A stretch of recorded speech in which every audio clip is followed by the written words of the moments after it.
50 عاما مليئة باللوحات والتحف والمنحوتات صاغها الفنان نبيل مجدي خلال مسيرته الفنية لتبقى خالدة للجيل الجديد.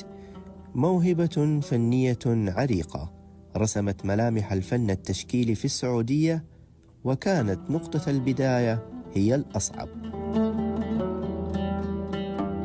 الفن كان في الماضي من الأشياء الصعبة جدا ومن الأشياء الغير محببة إلا عند فئة بسيطة من المجتمع، ولكن في الفترة الأخيرة ولله الحمد أصبح الفن واسع الانتشار، وأصبح الإقبال عليه جيد أكثر من السابق.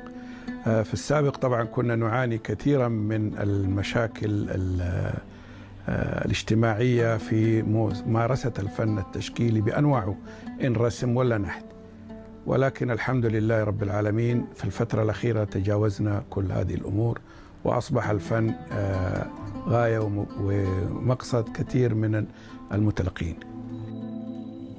يعد النحات نبيل نجدي أحد أبرز النحاتين والفنانين التشكيليين السعوديين، له حضور كبير في فن النحت وتراكيب الخامات لجعلها مجسمات جمالية ذات أبعاد ثلاثية من الحجر والرخام والمعادن والخشب.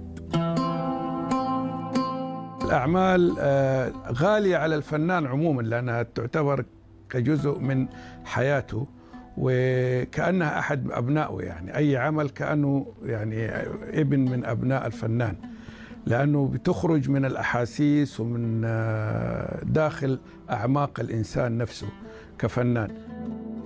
تحتاج هذه الأعمال إلى قدرة فنية خاصة نتيجة الخبرة الفنية في العمل الفني، ففن النحت له ارتباط وثيق بالعديد من الفنون الأخرى كالهندسة المعمارية والرسم والتصوير. لقناة السعودية، عبد الله تيمور، جدة.